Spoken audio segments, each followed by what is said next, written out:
மண்ணுல விளைஞ்ச கதை இது, ஈர நெஞ்சில நனைஞ்ச கதை இது.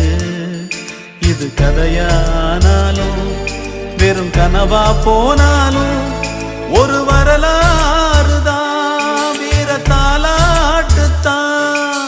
கதை போல தோணும் இது கதையும் இல்ல, இத கலங்காம கேட்கும் ஒரு இதயம்